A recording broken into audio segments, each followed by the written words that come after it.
Como adelanté cuando entré, que hizo una declaración por escrito y sobre la declaración por escrito, posteriormente hizo una ampliación sobre preguntas puntuales que le hizo a la fiscal.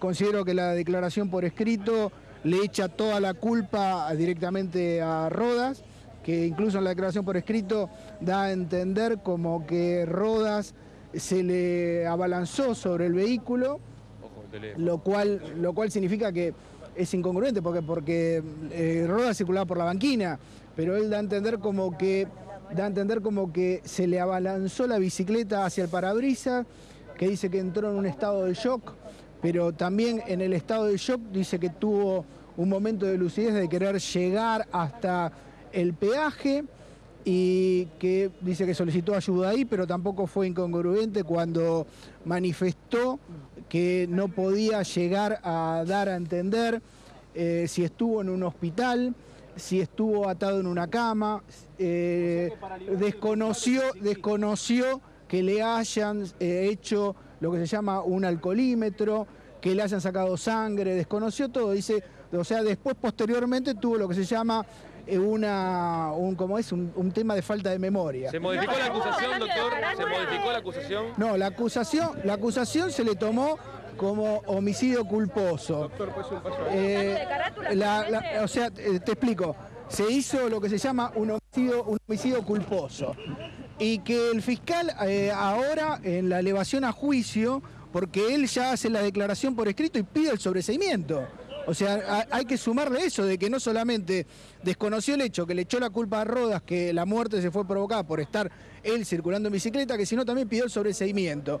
Y la fiscal ahora va a elevar la causa a juicio, sin perjuicio que va a pedir una ampliación de una pericia en estos días, pero ahora con la elevación a juicio ella piensa pedir lo que se llama homicidio culposo y subsidiario, que sea dolo eventual para que lo juzgue un tribunal y no un juzgado correccional. A ver, ¿cómo estuvo la fiscal en la declaración? ¿Cómo estuvo la fiscal en la declaración? No, la fiscal estuvo perfecta en la declaración, hizo muchas preguntas al pliego que él presentó por escrito, le hizo muchas preguntas que fueron para rebatir todas las incongruencias que plantó por escrito. Doctor, ¿qué pena prevé esta carátula? Ahora, en estos momentos, estamos entre 2 a 5 años y si la elevación a juicio es de 8 a 25, lo cual significa que si le aplican una condena, mínimamente va a ser 8 años. ¿Qué se diferencia con homicidio simple, con dolo eventual? Y el homicidio simple con dolo eventual es que la persona se tuvo que haber representado que estando alcoholizada podía atropellar a alguien. En cambio, en la culpa es una inobservancia de los reglamentos y deberes a su cargo de la persona. Ahora, usted dice que él presentó la declaración por escrito, pero ¿qué datos nuevos aportó cuando él contestó las preguntas de la fiscal? El primer tema, que la primera pregunta que se negó a contestar terminantemente y se suscitó prácticamente una discusión con la fiscal, fue que no quería contestar de dónde venía y qué había estado haciendo. Se negó rotundamente a declarar esa pregunta. ¿Pudo explicar el tema de cómo hizo para circular 17 kilómetros con el cuerpo de Rodas en el vehículo? O sea, echarle la culpa literalmente a Rodas por circular por un lugar prohibido. Esa es la única estrategia que puede hacer uso la defensa, porque no tiene otra cosa de donde agarrarse. Ahora, doctor, como preguntó mi colega, ¿qué amplió en la indagatoria? ¿Qué datos se pudieron conocer? Él amplía en la declaratoria, evidentemente, con una buena estrategia defensista, en que llegó al momento del peaje en un segundo de lucidez para poder pedir ayuda. Lo que él siempre está manifestando es que no sabe si son recuerdos de los hechos o un razonamiento posterior por estar en un estado de shock. Ahora, para ustedes como abogados de la querella, ¿por qué él no quería decir de dónde venía? Precisamente porque por la ingesta de alcohol. Nunca le convenía agarrar y decir que dónde estuvo y qué estuvo haciendo. Porque si no, automáticamente le están dando a entender al fiscal que sí se puso en estado de ebriedad, porque una cosa es la prueba aportada, que es el alcoholímetro, y otra cosa es decir, sí, estuve en tal lado y estuve bebiendo y bebí tanta cantidad. Entonces prefirió no responder esa pregunta. ¿Ustedes manejaban la hipótesis de que él podía quedar detenido hoy?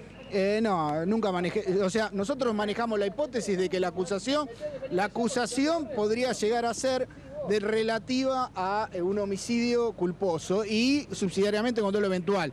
Que la fiscal lo va a pedir, sí, pero de acá que lo den hay que esperar lo que determina el juez de garantía. Doctor, ¿evitó contestar algún tipo de otra pregunta a García frente a la fiscal? No, era dubitativo en cuanto a cuando se le pedían aclaraciones, si tenía un celular se quedó callado para responderla. ¿Por qué? Porque nosotros podemos determinar que esa persona, si estaba supuestamente en estado de shock, no tuvo que haber hecho ningún llamado telefónico, pero la fiscal muy hábilmente le preguntó si tenía un celular y el número, porque ahora va a pedir una apertura de antena. Doctor, para que quede claro entonces, ¿qué ha pasado hoy? ¿Cómo fue el cambio de carátula entonces?